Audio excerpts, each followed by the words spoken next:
నమస్తే రేష్యా టీవీ వార్తలకు స్వాగతం. నా పేరు మీనా. వార్తల ముందుగా హెడ్లైన్.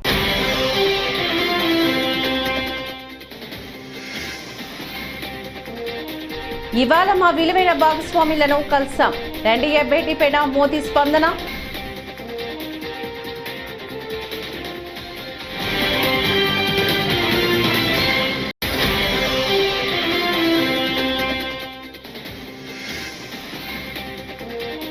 వైకాపాను జగన్ భాజపాకి సరెండర్ చేస్తారు. ఆదినారాయణ రెడ్డి.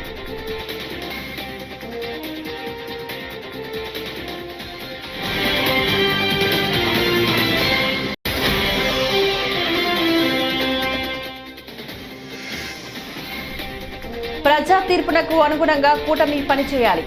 వైఎస్ఆర్సీపీ నేత గుడివాడ అమర్నాథ్.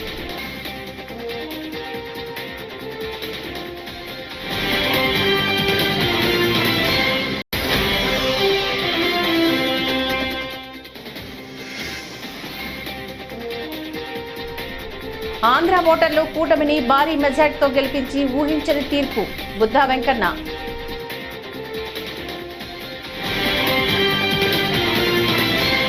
ఇక డీటెయిల్స్ చూస్తే, ఢిల్లీలోని జరిగిన ఎన్డీఏ సమావేశం పట్ల మోదీ స్పందించారు. ఎంతో విలువైన మా ఎన్డీఏ భాగస్వాములను కలవడం జరిగింది. జాతీయ పురోభివృద్ధితో పాటుగా జాతీయ ఆకాంక్షలు నెరవేర్చడం మా కూటమి లక్ష్యం.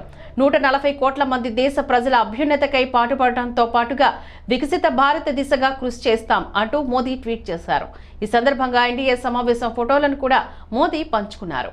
ఇవాల్టి ఎన్డీఏ భేటీలోని మోదీ, జేపీ నడ్డా, రాజ్నాథ్ సింగ్, చంద్రబాబు, పవన్ కళ్యాణ్, చిరాగ్ పాస్వాన్, కుమారస్వామి తదితరులు ఈ కార్యక్రమంలో పాల్గొన్నారు.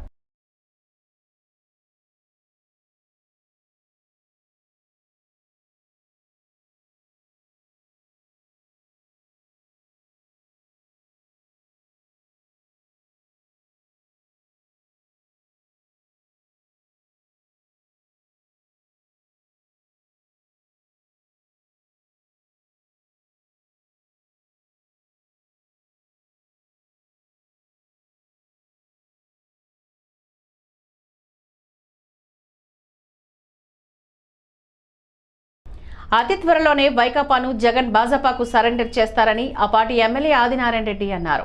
వారంలోనే సొంత నియోజకవర్గ పులివెందుల్లో కూడా వైకాపా ఉనికి కోల్పోయే పరిస్థితి వస్తోందని అన్నారు.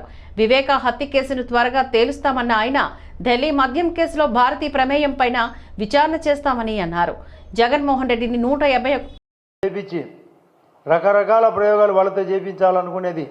ఎప్పుడు ఎన్డీఏ కూటమి ఎంటర్ అయిందో బీజేపీ ఆధ్వర్యంలో ఎలక్షన్ కమిషన్ సీరియస్గా తీసుకోవడం వలన వాలంటీర్ల వ్యవస్థ కానీ, కొందరు ఆఫీసర్లను ఐపీఎస్ ఐఏఎస్లను కూడా పక్కన పెట్టడం కానీ, 4వ విడతకు అవకాశం ఇవ్వడం కానీ జరగడమే ఈ యొక్క విజయానికి కారణం. ఈ ప్రవాహం ఇంతటితో ఆగదు. ఆయన మీద ఉండబడిన కేసులు ఎన్నో ఉన్నాయి. మా కడప ఎంపీ అవినాష్ రెడ్డి కూడా వివేకానందుడి కేసులో 8వ ముద్దాయి. అతని మీద కూడా చర్యలు ఫాస్ట్గా ఉంటాయి. వార్తలు వస్తున్నాయి ఇప్పుడే, ఎన్డీఏలో చేరతామని. అంటే పరిస్థితులు ఈ విధంగా ఉన్నాయి. రాష్ట్రంలో దరిద్ర పాలన పోయింది. ఇష్టం వచ్చినట్టు అప్పులు చేసినాడు, ఇష్టం వచ్చినట్టు జగన్ రెడ్డి తప్పులు చేసినాడు. నేను బటన్ నొక్కినా అని పోలింగ్ తర్వాత 4 రోజుల తర్వాత కూడా లండన్కు పోతూ నాకు 151 కంటే ఎమ్మెల్యేలు ఎక్కువ వస్తాయి, 22 ఎంపీల కంటే ఎక్కువ ఎంపీలు వస్తాయన్నాడు. 2 కలిపి 11 + 4 15 కూడా రాలేదు. అంటే ఆయన ఆలోచన కొన్ని ఛానళ్లను మేనేజ్ చేసుకొని ఖచ్చితంగా వైఎస్ఆర్ పాలన వస్తుందని ఊగదంపుడు ఉపన్యాసం ఎండైంది. ఈ రాష్ట్రానికి మంచి జరగాల్సిన అవసరం వచ్చింది. కేంద్రం ఇచ్చిన ఇండ్లు కూడా కట్టకుండా తను మాత్రము బోడిగుండు చేసి ఋషికొండలో ఇల్లు కట్టాలనుకునేది ఇప్పటికే అది స్టాప్ అయింది. ఇండ్ల నిర్మాణం జరగాల. గ్రామీణ ఉపాధి పథకాన్ని కూడా తొంగలో దొక్కినాడు. జలజీవన్ మిషన్ తొంగలో దొక్కినాడు. కేంద్రం ఇచ్చిన ఆయుష్మాన్ భారత్ కార్డు వాటిని తుంగలో దొక్కినాడు. పోలవరం కట్టలేకపోయినాడు. మేం ప్రజలకు అండగా ఉంటాం, వాయిస్ ఆఫ్ వాయిస్ లెస్ గా పనిచేస్తామని వైఎస్ఆర్సీపీ నేత గుడివాడ అమర్నాథ్ పేర్కొన్నారు. కూటమి ప్రభుత్వానికి సమయం ఇస్తాం, ప్రజలకు ఇచ్చిన హామీలు నెరవేర్చాలని డిమాండ్ చేశారు. ప్రజల పక్షాన పోరాటాలకి మేమెప్పుడు సిద్ధమేనంటూ వైఎస్ఆర్సీపీ నేత మాజీ మంత్రి గుడివాడ అమర్నాథ్ అన్నారు. ప్రజాస్వామ్యంలో ప్రజలిచ్చిన తీర్పును గౌరవించాల్సిందేనని, కేంద్రంలో కూటమికి భిన్నమైన అవకాశం వచ్చిందని అన్నారు. గురువారం ఆయన మీడియాతో ఈ సందర్భంగా మాట్లాడుతూ ప్రజా తీర్పునకు అనుగుణంగా కూటమి పనిచేయాలని అన్నారు. మళ్ళీ దీని మీద సుదీర్ఘమైనటువంటి చర్చ జరగాల్సినటువంటి అవసరం ఉంది. ఓ రకంగా దీని మీద మనం చేసినటువంటి దాన్ని మనం చేసినటువంటి ఇన్ని కార్యక్రమాలు చేసినప్పటికీ ఈ ఫలితాలు ఏ రకంగా ఎందుకు వచ్చాయి, ఏ లోటుపాట్లు జరిగాయి అనేటువంటిది ఒక రాజకీయ పార్టీగా తెలుసుకోవాల్సినటువంటి బాధ్యత వైఎస్ఆర్ కాంగ్రెస్ పార్టీ మా మీద ఉంది. దాన్ని తెలుసుకునేటువంటి కార్యక్రమం చేస్తాం. దీనివల్ల తప్పు జరిగింది అని అనుకున్నప్పుడు డెఫినెట్గా దాన్ని అధిగమించి వచ్చేటువంటి రానుటువంటి రోజుల్లో దాన్ని సరిదిద్దుకునేటువంటి ప్రయత్నం కూడా వైఎస్ఆర్ కాంగ్రెస్ పార్టీ చేస్తుందనేటువంటి విషయాన్ని కూడా ఈ సందర్భంగా తెలియజేస్తా ఉన్నాం. ఈరోజు అనేక నిర్ణయాలు మేము తీసుకున్నటువంటి వ్యవస్థలో తీసుకొచ్చినటువంటి మార్పులు అంటే సహజంగా ఒకేసారి ఇంత పెద్ద ఎత్తున మార్పులు చేయడం అనేటువంటిది కూడా మళ్ళీ దీన్ని ప్రజలు అంగీకరించలేకపోయారా? అంటే ప్రభుత్వం గతంలో ఉన్నటువంటి ప్రభుత్వాల దగ్గరికి వెళ్ళి పనిచేసుకునేటువంటి పరిస్థితి దగ్గర నుంచి ప్రభుత్వాన్నే వారి కాళ్ళ దగ్గర తీసుకొని వచ్చి పెట్టడమే తప్పయిందా, లేదా ప్రతి పథకాన్ని వారి ఇంటి దగ్గర తీసుకొని వచ్చి చేర్చేటువంటి దాంట్లో అంత విజయవంతంగా చేర్చినప్పటికీ దాన్ని ప్రజలు అంగీకరించలేకపోయారా? లేకపోతే సచివాలయ వ్యవస్థలను తీసుకొని వచ్చి పనులన్నీ కూడా గ్రామాల్లోనే జరిగేటువంటి విధంగా తీసుకొచ్చినటువంటి మార్పుని వారు అంగీకరించలేకపోయారా? లేదా వాలంటీర్ వ్యవస్థను తీసుకొని వచ్చినటువంటి ప్రతి పథకాన్ని ఆంధ్రప్రదేశ్లో ఎన్నికలకు సంబంధించి ప్రజల తీర్పు ఎలా ఉందో చూశారని, ఈ ఎన్నికల్లో ఆరా మస్తాన్ సర్వే ఏమైందో చూశారని, ఆరా మస్తాన్ది కేవలం బెట్టింగ్ల కోసం జగన్ అనుకో చేసిన ఫేక్ సర్వే అని టీడీపీ సీనియర్ నేత మాజీ ఎమ్మెల్సీ బుద్ధా వెంకన్న అన్నారు. ఈ సందర్భంగా గురువారం ఆయన విజయవాడలో మీడియాతో మాట్లాడుతూ ప్రజావేదిక కూల్చిన దగ్గర నుంచి టీడీపీ పైన పేటరేగిపోయిన వైసీపీ నాయకులను వాళ్ళ నియోజకవర్గాల్లోని వాళ్ళ కార్యకర్తలే తరిమి కొట్టారని అన్నారు. చంద్రబాబు కుటుంబం పైన తప్పుడు విమర్శలు చేసిన వారిని వదిలే ప్రసక్తే లేదని అన్నారు. ఈ విజయం మోడీ గారికి, చంద్రబాబు నాయుడు గారికి, పవన్ కళ్యాణ్ గారికి అంకితం. ఈ ముగ్గురు మనగాళ్ళు వీళ్ళు ప్రజల్ని రక్షిస్తారు, ఈ రాష్ట్రాన్ని బాగుపరుస్తారు అని క్యాండిడేట్లను చూడాల. నేను చంద్రబాబు గారికి ప్రభుత్వం పోయిన 6 నెలల్లో చెప్పా హైదరాబాద్లో, సార్ మీరు మళ్ళీ 2024లో ఇచ్చాపురం నుంచి చిత్తూరు వరకు మీరు ఎవరికి బీఫార్మ్ ఇస్తే వాళ్ళు అసెంబ్లీలో ఉంటారండి, మీరు ఎంపీ టికెట్లో ఎవరికి బీఫార్మ్ ఇస్తే వాళ్ళు పార్లమెంట్లో ఉంటారండి అని చెప్పాను. అలాగే జరిగింది. కాబట్టి ఎవరైనా సరే అధికారం ఉందని ఓవర్ యాక్షన్ చేయకూడదు. వైసీపీ వాళ్ళు ఓవర్ యాక్షన్ చేశారు. ఆ ఓవర్ యాక్షన్ చేసిన వాళ్ళు మా కృష్ణా జిల్లాలో, అందులో తెలుగుదేశం పార్టీలో పుట్టి తెలుగుదేశం భిక్షతో ఎమ్మెల్యేలు అయ్యి తెలుగుదేశం భిక్షతో డబ్బులు సంపాదించుకొని తెలుగుదేశం మీద, చంద్రబాబు గారి మీద, చంద్రబాబు నాయుడు గారి కుటుంబం మీద అవాకులు చవాకులు పేలిన ఏ వ్యక్తిని కూడా వదిలే ప్రసక్తే లేదని తెలియజేస్తున్నా. ఓకే తమ్ముడు. తెలుగుదేశం పార్లమెంటరీ పార్టీ సమావేశం ముగిసింది. ఈ సమావేశంలో కొత్తగా ఎన్నికైన ఎంపీలకు పార్టీ అధినేత చంద్రబాబు కీలక సూచనలు చేశారు. కేంద్రంలో, రాష్ట్రంలో ఎలా వ్యవహరించాలనే దానిపైన గురువారం నాడు ఎంపీలతోని చంద్రబాబు భేటీ అయ్యారు. ఈ భేటీలో చంద్రబాబు కీలక కామెంట్స్ చేశారు. ప్రజలిచ్చిన తీర్పుతో ఎవరూ ఆకాశంలో ఎగరొద్దని వార్నింగ్ ఇచ్చారు. ప్రజలు నమ్మకంతో ఇచ్చిన విజయాన్ని బాధ్యతగా సమాజ సేవ చేసేందుకు వినియోగించాలని దిశానిర్దేశం చేశారు. రాష్ట్ర ప్రయోజనాలను పట్టించుకొని వైసీపీ ఎంపీలు జగన్ కేసుల మాఫీ అజెండాతోనే ఢిల్లీలోని పైరవీలు చేశారని చెప్పారు.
విజయవాడ కృష్ణానది తీరాన సీతమ్మ పాదాల చెంత ఉన్న శనీశ్వర ఆలయంలో గురువారం శనీశ్వర స్వామి వారి జయంతి కార్యక్రమాన్ని ఘనంగా నిర్వహించారు. ప్రధాన అర్చకులు తూటపల్లి శ్రీమన్నారాయణమూర్తి ఆధ్వర్యంలో విశేష పూజలు, అర్చనలు, అభిషేకాలు నిర్వహించారు. ఈ సందర్భంగా స్వామివారికి సుప్రభాత సేవ, పంచామృత అభిషేకం, స్నాపనాభిషేకం, నిత్యార్చనలు చేశారు. భక్తులు వేకువజాము నుంచే పెద్ద సంఖ్యలో పాల్గొని ప్రత్యేక పూజలు గావించారు.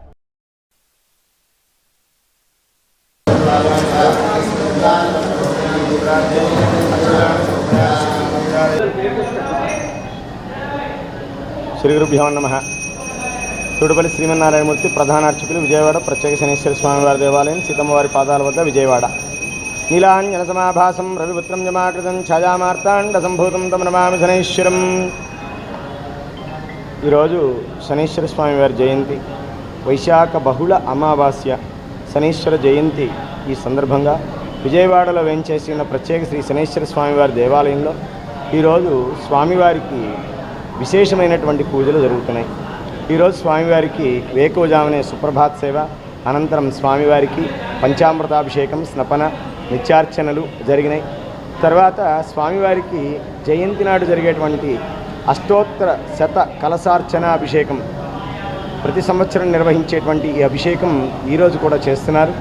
ప్రత్యేకించి ఈరోజు శనీశ్వర మహాయాగం జరుగుతుంది.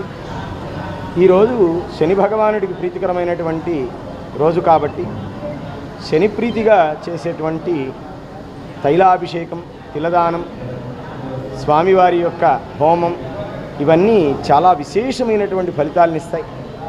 అందుచేత భక్తులందరూ కూడా ఎక్కడ శనీశ్వర స్వామివారి క్షేత్రం ఉంటుందో ఆ క్షేత్రానికి వెళ్ళి స్వామిని దర్శించి కొంచెం మీకు తోచినంత నువ్వుల నూనె, నువ్వులు, బెల్లం ఇవి స్వామివారికి సమర్పిస్తే గోచరే జన్మ లగ్నేవా ద్వాదశాంతర్దశ చ రక్షామి సతతం తస్య పీడాభ్యో అన్యగ్రహేషు చ. గోచారంలో కానీ జన్మలగ్నంలో కానీ ద్వాదశ రాశి. తాజా ఎన్నికల్లో జగన్ను ప్రజలు ఆదరించలేదని కొందరు విష ప్రచారం చేస్తున్నారని వైసీపీ నేత పోతిన మహేష్ అన్నారు. గురువారం ఆయన విజయవాడలో మాట్లాడుతూ జగన్ను ప్రజలు ఆదరించలేదనేది వాస్తవం కాదని అన్నారు. అధికారం సాధించిన టీడీపీకి 45.6% ఓట్లు రాగా వైసీపీకి కూడా 40% ఓట్లు వచ్చాయని చెప్పారు. నేతల మధ్య సమన్వయం లేకపోవడం వల్ల కొన్ని స్థానాల్లో వైసీపీ పరాజయం పాలైందని అన్నారు. అందరికీ నమస్కారం.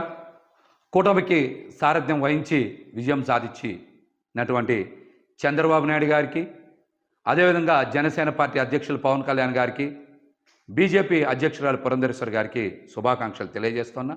ముఖ్యంగా పవన్ కళ్యాణ్ గారు సుదీర్ఘ నిరీక్షణ తర్వాత ఎమ్మెల్యే కావడం, మంచి విజయాన్ని అందుకున్నటువంటి పవన్ కళ్యాణ్ గారికి నా హృదయపూర్వక శుభాకాంక్షలు తెలియజేస్తున్నా. అదేవిధంగా గత 2 రోజుల నుంచి చూస్తూ ఉన్నాం, జగన్మోహన్ రెడ్డి గారిని ప్రజలు ఆదరించలేదు. అందుకనే ఆయనకి ఓటమి వచ్చింది. కేవలం 11 స్థానాలకే పరిమితం అయ్యారు. భారీ మెజార్టీలు కూటమి అభ్యర్థులకి వచ్చాయని చాలామంది మళ్ళీ విష ప్రచారం, చెడు ప్రచారం చేస్తున్నారు. ఇందులో వాస్తవం లేదు. జగన్మోహన్ రెడ్డి గారు ప్రజల కోసం ప్రవేశపెట్టినటువంటి సంక్షేమ పథకాల్లో చాలా వరకు ప్రజలు సంతృప్తి చెందారు. జగన్మోహన్ రెడ్డి గారి వెనక ప్రయాణం చేస్తున్నారు. జగన్మోహన్ రెడ్డి గారిని ఆదరించారని నేనైతే వ్యక్తిగతంగా భావిస్తా ఉన్నా. ఈ రోజున మనందరికీ తెలుసు, తెలుగుదేశం పార్టీకి వచ్చినటువంటి ఓట్ల శాతం 45.6, వైఎస్ఆర్సీపీ పార్టీకి వచ్చిన ఓట్ల శాతం 40% ఓట్లు వచ్చినాయి. అంటే ఈ రాష్ట్రంలో ఈ 2 ప్రధాన పార్టీలకి మధ్య ఉన్న వ్యత్యాసం కేవలం 5.5%. కేవలం 5.5% మాత్రమే. కానీ చాలామంది జగన్మోహన్ రెడ్డి గారికి ఏదో ప్రజల నుంచి ఆదరణ లభించలేదని మాట్లాడుతున్నారు. ఇది కరెక్ట్ కాదు. వైఎస్ఆర్సీపీ పార్టీ జగన్ అహంకారమే వైకాపాను ముంచేసిందని సినీ నటుడు పృథ్వీ అన్నారు. ఎన్నికల్లో ఫ్యాన్ రెక్కలు విరిగిపోయాయని దాన్ని శ్మశానానికి తీసుకువెళ్తున్నారని ఎద్దేవా చేశారు. విజయం సాధించిన తెదేపా జనసేన నేతలకు పృథ్వీ శుభాకాంక్షలు తెలిపారు. ఆయన ఏమన్నాడండి, గ్లాసు సింక్లో ఉండాలండి, ఫ్యాన్ ఎక్కడ ఉండాలి, బొంగులో ఉంది ఫ్యాను, ఇరిగిపోయే ఫ్యాన్కి అది శ్మశానానికి తీసుకెళ్తున్నారు ఈ రోజున. ఎక్కడ చూసినా అదే ఉంది, ఫ్యాన్ ఫ్యాన్ ఫ్యాన్ అని చెప్పి నా ఫ్యాన్ అన్నాడు. నేను చేసే యాడ్లో ఏమన్నారైనా ఫ్యాన్ వేయమంటామంటే, అయ్యా 5 ఏళ్ళ నుంచి ఫ్యాన్ వేస్తానే ఉన్నారు, ఇంకా ఆపండి అన్నారు. అది నాకు తెలియక అడుగుతారు, అవ్వతాతలు ఏమయ్యారు, ఆటో రిక్షా వాళ్ళు ఏమయ్యారు, నేనేమో పిల్లలకి బడికి పంపిస్తాను, నా పిల్లలు ఏమయ్యారు, నా అక్క చెల్లెలు ఏమయ్యారు, ఏమో సజ్జల రామకృష్ణారెడ్డి 9వ తారీఖు ప్రమాణ స్వీకారం అన్నారు. నాకు ఎక్కడో కనపట్ల, ఎక్కడ నేను ప్రమాణ స్వీకారం, వీళ్ళు ఏమన్నా కొత్తగా పార్టీ పెట్టి ఏమైనా ప్రమాణ స్వీకారం చేస్తున్నారా? మాట్లాడి మొత్తం ఉన్న ఏదో జీరో ఉంది ఇంకా పేరు, అది కూడా పోగొట్టి అహంకారం, అధికార మదం, ఒక క్యాస్ట్ ఫీలింగ్ తీసుకొచ్చి అహంకార పూరితంగా మాట్లాడిన వాళ్ళందరికీ ఒకటే శిక్ష ప్రజలు ఇచ్చారు. నా రివెంజ్, నేను ఏదైతే అనుకున్నాను వెంకటేశ్వర స్వామి దగ్గర, అది దేవుడు తీర్చాడు. దేవుడికి నేను హ్యాట్సప్ చెప్తాం. తిరుమల వెళ్తున్నాం, త్వరలో తలనీలాలు ఇస్తున్నాం. ఈ దరిద్రం పోవాలి, కొత్త ప్రభుత్వం రావాలి, పవన్ కళ్యాణ్ గారు ఎమ్మెల్యేగా చూడాలి, అద్భుతమైన పొజిషన్లో ఉండాలి అని చెప్పి అనుకున్నాం. అఖండ మెజార్టీతో గెలిపించిన ప్రజల సమస్యల పరిష్కారమే ధ్యేయంగా పనిచేస్తాము అంటూ అవనిగడ్డ నియోజకవర్గ ఎన్డీఏ నాయకులు శీలం అశ్విన్ కుమార్ అన్నారు. గురువారం మోఫీదేతో ఆయన మీడియాతో మాట్లాడుతూ నియోజకవర్గ ప్రజల సమస్యల పరిష్కారమే ధ్యేయంగా తమ కార్యాచరణ ఉంటుందని అన్నారు. 5 ఏళ్ల వైసీపీ పరిపాలనలో అన్ని శాఖల్లో వైసీపీ నాయకులు జోక్యం చేసుకుని విపరీతంగా అవినీతి అరాచక పరిపాలన సాగించారని అన్నారు. జనసేన పార్టీ అభ్యర్థి మంత్రి బుద్ధప్రసాద్ గారికి ప్రజలు అఖండమైన మెజార్టీ ఇచ్చి గెలిపించారు. ఇవాళ అవనిగడ్డ నియోజకవర్గ ప్రజలు మాపై చాలా పెద్ద బాధ్యత పెట్టారు. గడిచిన 5 ఏళ్లలో ఈ నియోజకవర్గంలో రోడ్లు కానీ, రైతులకి నీళ్లు కానీ, డ్రైనేజ్ సమస్య కానీ ఏది గత 5 ఏళ్లలో వైసీపీ ప్రభుత్వం పట్టించుకోలేదు. రానున్న రోజుల్లో ఆ సమస్యలపై దృష్టి పెట్టి మళ్ళీ తీసేమని ప్రగతి పదంలో నడిపించేందుకు మా నాయకుడు మండల బుద్ధప్రసాద్ గారి సహకారంతో మేమందరం ముందుకెళ్తాం. ప్రజలకి ఏ ఇబ్బంది ఉన్నా సరే దాన్ని తొలగించే విధంగా మా కార్యాచరణ ఉంటుంది. గడిచిన 5 ఏళ్లలో అరాచక పాలన చూసి మా ప్రజలు రాబోయే 5 ఏళ్లలో అభివృద్ధి పాలన, ప్రగతి వైపు వెళ్ళే పాలన చూస్తారు. గడిచిన 5 ఏళ్లలో అన్ని విధాలుగా అన్ని డిపార్ట్మెంట్లు అన్నిట్లో కూడా చాలా అరాచకాలు చేశారు. అవన్నీ మార్చి మళ్ళీ ప్రభుత్వ విధానాల్లో మార్పులు తీసుకొచ్చి దేశం ప్రజల మనుగడని మళ్ళీ ముందుకు తీసుకెళ్లే విధంగా ప్రయాణం ఉండబోతుంది. సార్, ఇప్పుడు ప్రధానంగా ఉన్నటువంటి ఆరోపణ గత 5 సంవత్సరాల్లో అంటే తెలుగుదేశం పార్టీ అధికారంలో ఉండగా ఆ ఉన్నటువంటి కోడూరు రోడ్లు కానీ, నాగలంక రోడ్లు కానీ ఆయన బంధువైనటువంటి మీ ఆధ్వర్యంలోనే సాగినాయని, అవి తొందరగా పాడైపోయినాయి అనేది వైసీపీ ప్రభుత్వం నుంచి వచ్చినటువంటి ఆరోపణలు. దాని మీద మీ సమాధానం? 5 ఏళ్ళు అధికారంలో ఉన్నారు, ఏమి నిరూపించలేకపోయారు. ఆ రోడ్డు కనుక నేనే వేస్తుంటే ఇవాళ కోడూరు ప్రజలు 7,700 ఓట్లతో మెజార్టీతో మా నాయకుడు మండల బుద్ధప్రసాద్ గెలిపించే వాళ్ళు కాదు. ఎలక్షన్ ముందు ఆ రోడ్డు కాకినాడ ప్రభుత్వ సామాన్య ఆసుపత్రిలో రోగులకు మెరుగైన వైద్యం అందించడం జరుగుతోందని Kakinada GGH superintendent doctor Lavanya Kumari పేర్కొన్నారు. గురువారం కాకినాడ జీజీహెచ్లో 30 లక్షలతో ఏర్పాటు చేసిన లిఫ్ట్, దాతలిచ్చిన బెడ్స్ను ఆమె ప్రారంభించారు. ఈ సందర్భంగా ఆమె మాట్లాడారు. కాకినాడ ప్రభుత్వ ఆసుపత్రిలో రోగుల సౌకర్యార్థం 30 లక్షల రూపాయలతో లిఫ్ట్ను ఏర్పాటు చేయడం జరిగిందని తెలియజేశారు. నమస్కారం, నేను doctor Lavanya Kumari, superintendent government general hospital Kakinada. ఈనాడు మనము జనరల్ మెడిసిన్ డిపార్ట్మెంట్లో లిఫ్ట్ ఇనాగరేట్ చేయడం జరిగింది. ఈ లిఫ్ట్ వలన ఉపయోగం ఏంటి అంటే, మనకు 3 అంతస్తులు జనరల్ మెడిసిన్ డిపార్ట్మెంట్ ఉన్నప్పుడు కింద నుంచి పైకి పేషెంట్ని నడవలేని వారికి కానీ, పేషెంట్లకు కానీ వీల్ చైర్లో లేదు బెడ్లో కానీ పైకి తీసుకెళ్ళడానికి ఇది ఎంతో ఉపయోగపడుతుంది. దీనికి ఎంతో సహకరించి ఫండ్స్ రిలీజ్ చేసిన కలెక్టర్ గారికి ముందు నేను హృదయపూర్వక కృతజ్ఞతలు తెలియజేసుకుంటున్నాను. దీని ఖర్చు 29,29.85 lakhs, 29,85,000. ఈ ఫండ్స్ మనకి రిలీజ్ చేసిన పూర్వ కలెక్టర్ శ్రీమతి కృతికా శుక్లా గారికి, దాన్ని ముందుకు తీసుకెళ్లిన ప్రస్తుత కలెక్టర్ శ్రీ జె నివాస్ గారికి నా హృదయపూర్వక కృతజ్ఞతలు తెలియజేసుకుంటున్నాను. దీనివల్ల హాస్పిటల్కి వచ్చే అందరు పేషెంట్స్కి కూడా శ్రమ తగ్గుతుంది. కాకపోతే హాస్పిటల్ సూపరింటెండెంట్గా నా విజ్ఞప్తి ఏంటి అంటే, ప్రజలు సహకరించి ఆ లిఫ్ట్ని పేషెంట్లకి దాని ద్వారా ఒక అటెండెంట్కి ఉపయోగించుకొని పేషెంట్లు చూడడానికి వచ్చిన వారు మాత్రం దయచేసి మెట్ల నడకన వెళ్లాల్సిందిగా నేను కోరుతున్నాను. నడవలేని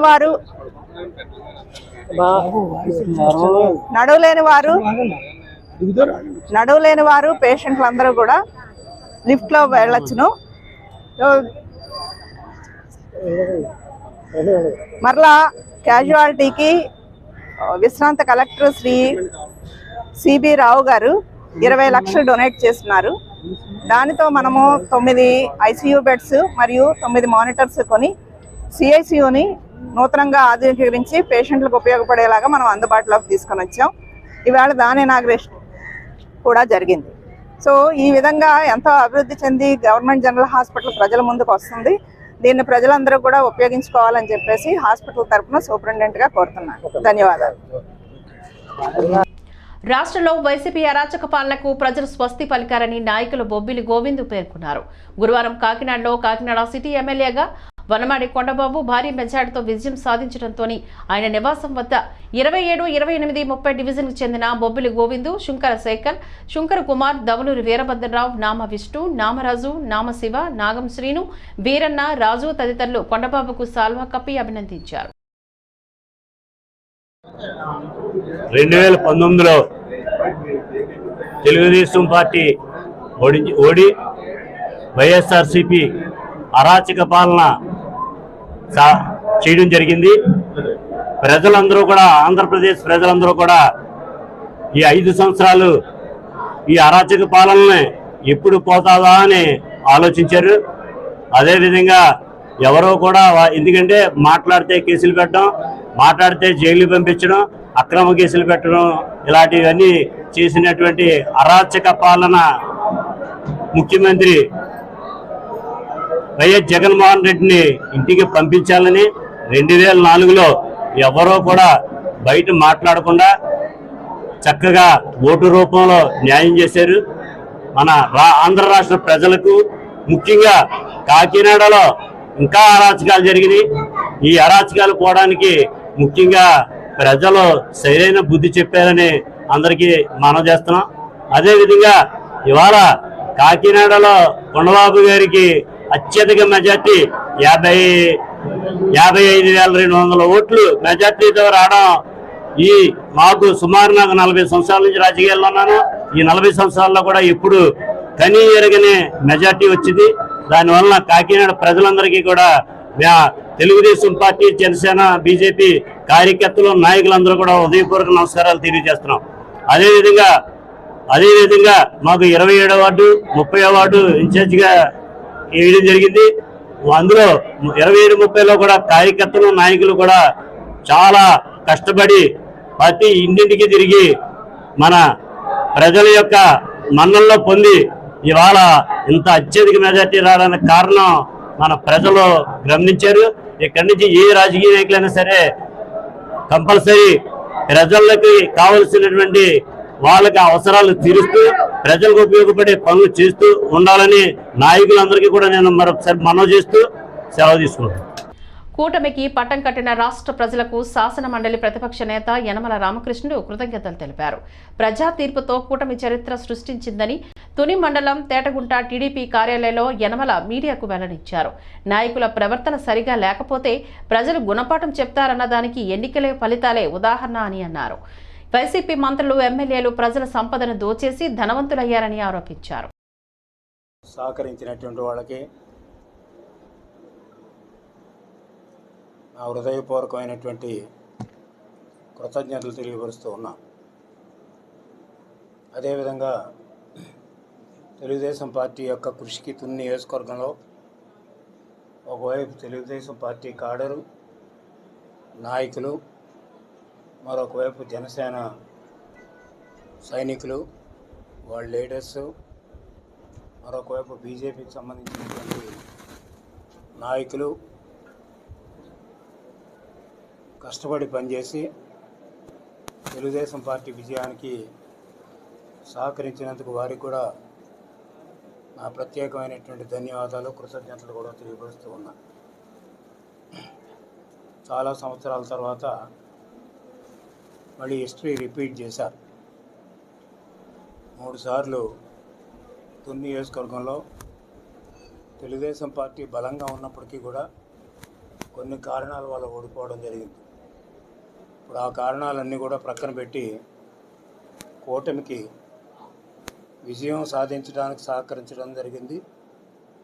ముఖ్యంగా 3 మండలాలు టౌన్ కూడా మెజారిటీ రావడం అనేటువంటిది చరిత్రలో బహుశా రెండోసారి అనుకుంటున్నాను. 83లో మొట్టమొదటిగా వచ్చింది, తర్వాత కొద్దిగా తగ్గుతూ వచ్చింది. ఇది మళ్ళీ చరిత్రలో రెండోసారి. చాలామంది డౌట్లు ఎక్స్ప్రెస్ చేశారు, అయినప్పుడు కూడా నాకు ఒక కాన్ఫిడెన్స్ ఉండేది. ఎంచేతంటే ప్రజల్లో విపరీతమైనటువంటి వ్యతిరేకత నేను ప్రతిపక్షంలో ఉన్నప్పుడు కానీ ఇప్పుడు ఎలక్షన్ మొదలెట్టినప్పుడు కానీ చూశాను. ఎంచేతంటే ప్రజలు అనేటువంటిది ప్రజాస్వామ్యంలో చాలా ముఖ్యం. ప్రజాస్వామ్య నాయకులు కానీ సరిగ్గానే ప్రవర్తన లేకపోతే తప్పకుండా గుణపాఠం చెప్తారనేటువంటిది ఈ ఎలక్షన్ ఒక పెద్ద ఉదాహరణ. ఎంచేతనే జగన్మోహన్ రెడ్డి మనస్తత్వం, జగన్మోహన్ రెడ్డి పరిపాలనా విధానం. ఈ వార్తలు ఇంతటితో సమాప్తం. నమస్కారం.